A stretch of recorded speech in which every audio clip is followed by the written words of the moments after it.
Position for music didactics of the Conservatory in Bolzano and the PhD candidate at the annual Planetary Collection.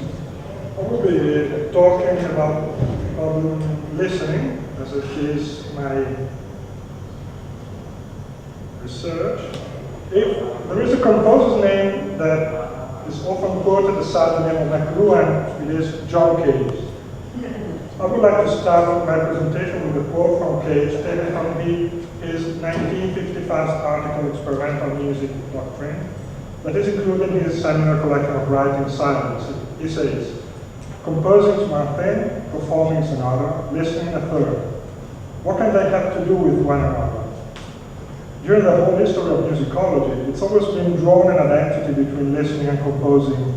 Listening has always been seen as a reflection of structures and objects that they are internalized during the long path of music learning and afterwards manipulated in the process of score writing by composers. A well-known example of this assumption is the theory of Heinrich Schenker, who in the first decades of the 20th century believed he had found the essence of the music of all time, cultures and styles in an item that is in reality very famous only in our tone of culture, the standard cadence, for whom know what I'm talking about. If we enlarge our perspective to the musical expression along the whole documented existence of culture in time and space, we can't avoid to feel the enormous variety of musical systems and expression as they go way beyond our traditional system as far as they can stay away from our global mass culture. Nevertheless, a musical culture appears to be natural to people who are born inside, while at the same time it may appear unintelligible to people raised within another different culture. Let us see, for example, how weird for us may appear the Inuits' musical word games. That means that the way we listen seems to depend on the cultural context, and that music naturalness is learned, at least in some respect. Naturalness in listening can be seen as an attribute we adorn our expectation on the music we are listening, before and while we are listening to it. That hero made an extensive research on music expectation in order to verify if the way we describe our expectation in music corresponds to what we really expect. What he discovered is that our expectations are statistically balanced to mirror what is our lifelong listening repertoire up to a surprising degree of precision.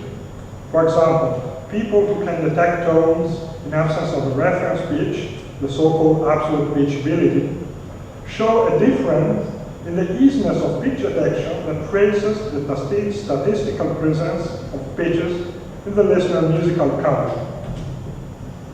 Still, it seems that we usually make a misattribution mistake in explaining our expectation, looking for their roots in physical properties or alleged psychological attributes of musical objects, instead of our listening habits.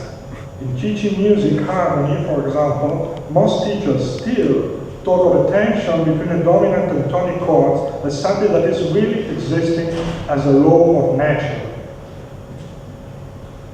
The process of expectation as described by Hero is mainly verified with pitch variation, so it needs to be framed in the complex scenario of sound and music perception. In brief, the challenge of listening is to distinguish in the never-ending sound flow that surrounds us, the challenge is to distinguish the never-ending sound flow that surrounds us, usable sound object that we can organize within our foreground-background frame. This distinction is happening both in time, so-called segmentation, and the detection of simultaneous layers of sound, so-called segregation. There are some Gestaptic principles at work taking care of that, and it would be interesting to know if the way we perceive the world is depending on these innate principles, or these principles are not innate at all, and are learned so to optimize the perception of the world as it is.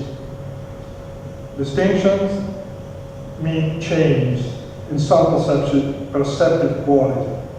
For example, I might perceive the distinction of the sound around me as a sudden increase of the intensity of background noise.